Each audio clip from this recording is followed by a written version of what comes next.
तो नमस्कार दोस्तों। आज हम बात करेंगे ईएसआईसी के कुछ बेनिफिट्स के बारे में, जो कि अक्सर लोगों को पता नहीं होता है कि ईएसआईसी से हमें क्या क्या बेनिफिट मिलते हैं। लोग अपना सैलरी से ईएसआईसी कटवा लेते हैं और लोग उसका ट्रीटमेंट नहीं ले पाते हैं प्रॉपर। तो आज हम उसी से रिलेटेड कुछ बात करेंगे हम। तो सबसे पहले हमें क्या करना है, ईएसआईसी की वेबसाइट को ओपन करना है। अगर आपको पता है तो मैं आपको यहाँ पे बताना चाहूँगा कि www.eSIC.in ये इसकी वेबसाइट है। इस पर आपको लिख के क्लिक करना है। जैसे आप एंटर करेंगे तो देखेंगे कि ये जो है इसकी वेबसाइट चेंज हो गई है। पहले www.esic.in हुआ करता था, अब जो कि इसकी वेबसाइट चेंज हो गई है। तो बहुत से लोगों को ये कन्फ्यूज़न रहता है कि इसकी वेबसाइट क्या है। तो जो इसकी नई वेबसाइट है वो www.esic.gov.in है। देखिए अभी मैं यहाँ पे कॉपी करके मैंने इसको पेस्ट कर दिया।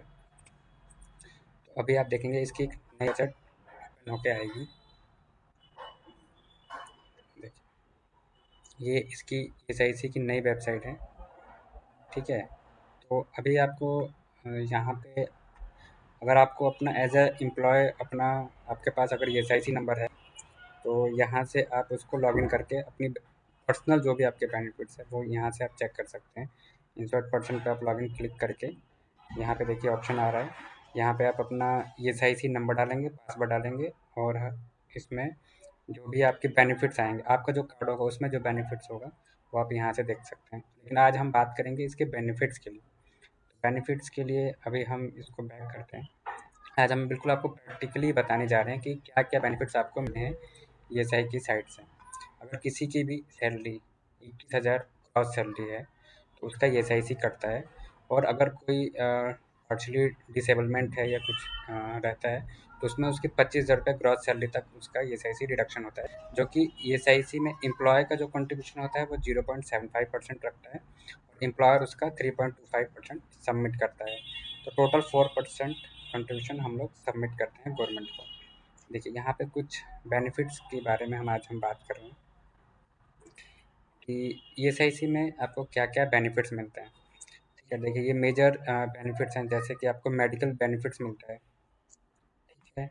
उसमें आपको फिर ये सब बेनिफिट्स हैं, system of treatment, scale of medical benefits, benefits of retirees, administrative of medical benefits in a state, specialist consultation, in patient treatment, imaging services, artificial limbs and aids, special provision reimbursement.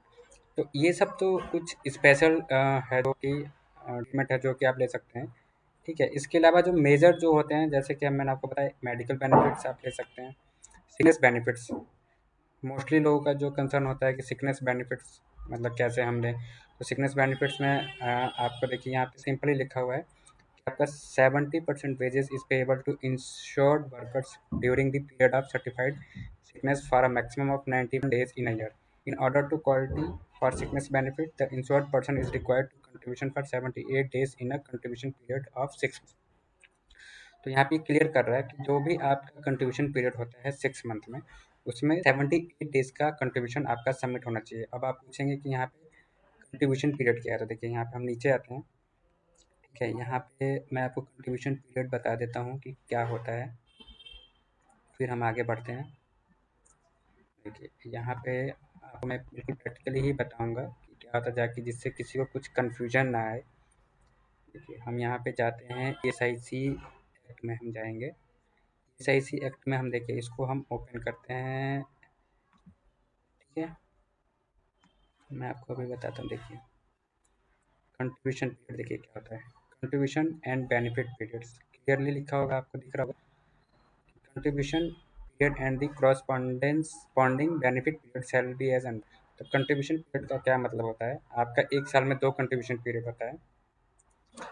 एक आपका एक 1 अप्रैल से 30 सितंबर होता है, ठीक है। दूसरा contribution period, देखिए दूसरा जो कंट्रीब्यूशन पीरियड होता है आपका 1 अक्टूबर से 31 March of the year following, ठीक है। तो ये आपके 2 कंट्रीब्यूशन पीरियड होते हैं। इसमें हम जो बेनिफिट्स लेते हैं, सपोज करिए किसी का इंक्रीमेंट हो गया है 1 अप्रैल को, तो उसका क्या होता है 30 सितंबर तक उसका ई एस आई सी का कंट्रीब्यूशन होता है कंटिन्यूसली सबमिट होता है। और वो जो सबमिट होगा, इसका जो बेनिफिट्स ले सकता है उस कंट्रीब्यूशन पीरियड का जो कॉरस्पॉन्डिंग बेनिफिट पीरियड होता है 1 जनवरी से 30 जून तक सकता है। ठीक है। और जो ये जो हमारा है, अगर 1 October to 31 March of the following year है, इसका हम 1 जुलाई से 31 दिसंबर 31 दिसंबर तक हम इसका बेनिफिट ले सकते हैं। तो ये हमारे 2 कंट्रीब्यूशन पीरियड होते हैं। ठीक है। अभी हम वापस अपने पॉइंट पे आते हैं जो हम बेनिफिट्स की बात कर रहे थे। तो देखिए यहाँ पे हो गया ये सिकनेस एक्सटेंडेबल बेनिफिट्स, आपका एक्सटेंडेड सिकनेस बेनिफिट है, आपका इन्हांस सिकनेस बेनिफिट है, मैटरनिटी बेनिफिट जो कि मेजरली मैटरनिटी बेनिफिट होता है, जबकि 26 वीक तक आपको क्या 26 आपको जो भी आपकी सैलरी होती है वो आपको मिलता है पूरा। ठीक है। ये मैटरनिटी बेनिफिट बहुत ही अच्छा बेनिफिट देती है, जो ESIC के थ्रू जो प्रोवाइड कराया जाता है खासकर फीमेल्स को। उसके बाद हम डिसेबलमेंट बेनिफिट में 2 टाइप के बेनिफिट हैं, एक टेम्पररी बेनिफिट है और एक परमानेंट डिसेबल बेनिफिट है। ये इसमें आपको देखिए क्या लिखा है, from day one of entering insurable employment and irrespective of having paid any contribution in case of employment injury, temporary disablement at the rate of 90% of wages payable so long as disability continues। इसमें क्या होता है day one से, मतलब ऐसा नहीं है कि आज आपने ज्वाइन किया और कल आपको कुछ हो जाता है तो आपको बेनिफिट नहीं मिलेगा, नहीं। अगर आज आपने ज्वाइन किया है तो आप डे वन से ही कवर्ड होते हैं और आपको 90% तक जो भी वेजेस होता है वो आपको बेनिफिट के तौर पे प्रोवाइड किया जाता है। सेकंड होता है परमानेंट डिसेबलमेंट। इसमें भी the benefit is paid at the rate of 90% of wages in the form of monthly depending upon the extent of loss of hearing capacity as certified by a medical board. तो इसमें भी आपको 90% तक आपका जो payment होगा वो आपको मिलेगा। अब हम बात करते हैं dependent benefit. Dependent benefit at the rate 90% of wages in the form of monthly payment to the dependent as a disease insured person in case where occur due to employment injury occupationally hazard.